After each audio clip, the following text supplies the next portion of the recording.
A search party of 7 set out to find their friend. So I thought, no man, we're going to find her. There's no way we're not going to find her. After she went silent on a first date. It didn't make sense. Where is she? Why is she missing? And we just, every place we went to looked dodgier and dodgier, and it made me panic. I was very scared. The panic worsened when they followed Olarato's phone location and found her bag on the side of the road. It was quite a small bag, like a clutch bag, so it wasn't even thrown. It was actually looked like it had been placed there.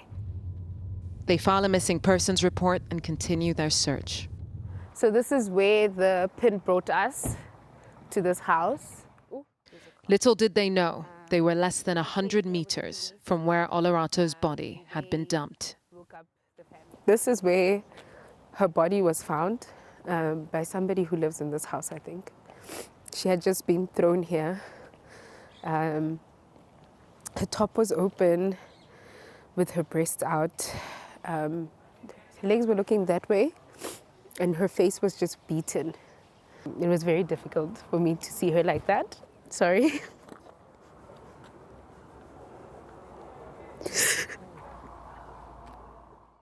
This is how Ollarato's loved ones want her to be remembered.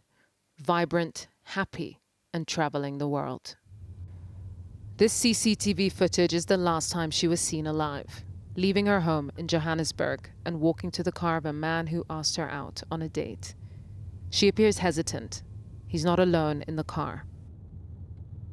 Days later, police would find the car with Ollarato's blood across the back seat and shoot one of the 2 men who targeted her dead. They're part of a dangerous criminal syndicate that corner young women in malls, lure them out on dates, and rob them. We spoke to one of the survivors of their deadly money-making scheme. I went through the same traumatic experience 2 days before Ollarato's murder.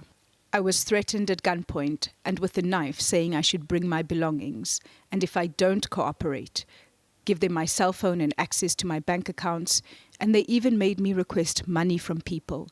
If I don't comply with them, they were going to shoot me. These cases of abduction and murder are sadly familiar. South Africa has one of the highest femicide rates in the world.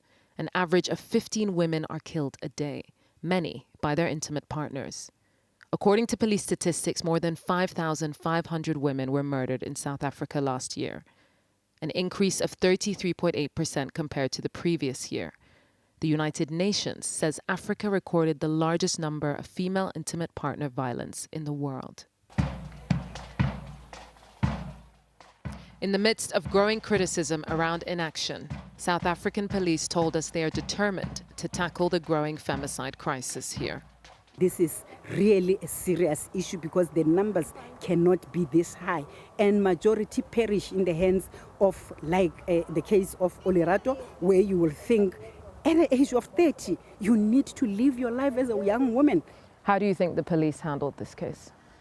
I think we glorified them a bit too much. I think her friends were the real heroes in that moment. I mean, 2 police stations that were 10 minutes apart, one finds a body, one has a missing case, don't make a connection for hours.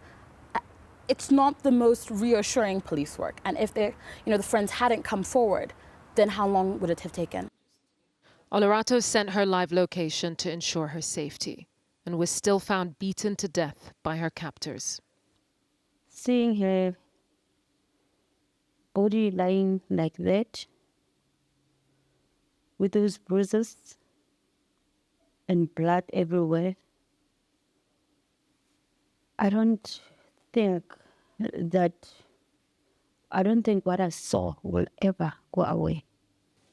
And for Olarato's friends, the legacy of her death is in keeping with how she lived. She would be proud of the fact that her name it represents such a strong story, and her name probably has brought down a syndicate.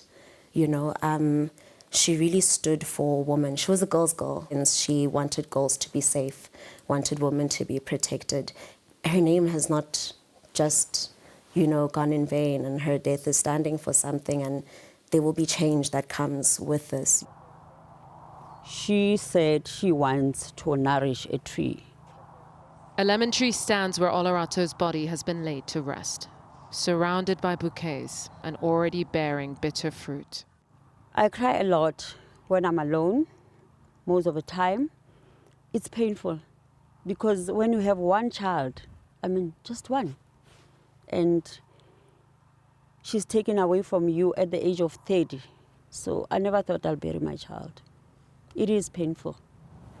Olorato's ruthless murder is difficult for her loved ones and damning for the country. A brutal warning to women here that they are being hunted. Yusra Al-Bagher, Sky News, Johannesburg.